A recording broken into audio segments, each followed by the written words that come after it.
கிழக்கு தொடர்ச்சி மலைத்தொடரின் ஒரு பகுதியில் அமைந்துள்ள சேலம் வனக்கோட்டம் 16 வனச்சரகங்களை கொண்டு வனப்பகுதிகளை பாதுகாத்து வருகிறது.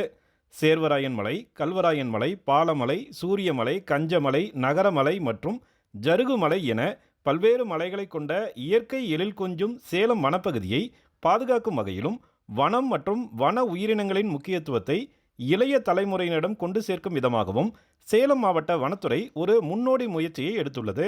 சேலம் மாவட்ட வனப்பகுதியில் வாழும் முக்கிய விலங்கினமான வங்கா நரியை பாதுகாக்கும் வகையில் சேலம் மணக்காடு காமராஜர் அரசு மகளிர் மேல்நிலைப்பள்ளி வளாகத்தில் வங்கா நரி அறிவியல் வழக்காறு ஆய்வு மையம் உருவாக்கப்பட்டுள்ளது. இந்த மையத்தில் வங்கா நரியின் வாழ்வியல் அம்சங்கள் தத்ரூபமாக காட்சிப்படுத்தப்பட்டுள்ளன. அவற்றின் குணாதிசயங்கள், வாழ்விடம், வனத்திற்கு ஏன் வங்கா நரி அவசியமானது, உணவுச் சங்கிலியில் வங்கா நரியின் பங்களிப்பு குறித்த விவரங்களுடன் வங்கா நரியின் மாதிரி உருவங்களும் இந்த மையத்தில் அமைக்கப்பட்டுள்ளன. வங்கா நரி பற்றி தெரிந்து கொள்வதற்கான பிரத்யேக மையம் என்ற போதிலும் இங்கு மற்ற விலங்கினங்கள் குறித்த படங்களும் ஒளிபரப்பப்படுகிறது. வனத்தின் அவசியம் குறித்த தகவல்களும் படக்காட்சிகளும் மாணவர்களுக்கு எளிதில் புரியும் வகையில் தெரிவிக்க ஏற்பாடுகள் செய்யப்பட்டுள்ளன.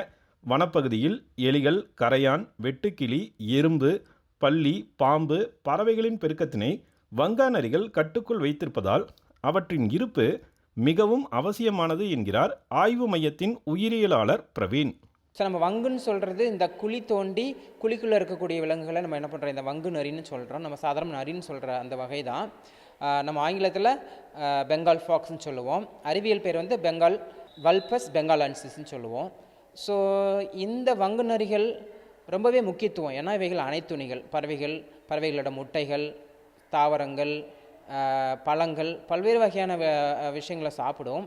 குறிப்பாக இவைகள் வந்து விவசாயத்தின் நண்பன். ஏன்னா இவைகள் வந்து ஊருக்கு ஒதுக்குப்புறமாக இருக்கக்கூடிய இல்லை நம்ம திறந்த வெளியில் இருக்கக்கூடிய பல்வேறு அக்ரிகல்ச்சர் லேண்ட்ஸ்கேப்பில் இருக்கக்கூடிய எலிகள் எண்ணிக்கையை கட்டுப்படுத்தல் முக்கிய பங்கு வகிக்குது. வன பாதுகாப்பு என்பது வெறும் எழுத்து வடிவில் இல்லாமல் செயல் வடிவம் பெறும்போது வனங்களின் அவசியம் பொதுமக்களை மிக எளிதாக சென்றடைய வாய்ப்புள்ளது.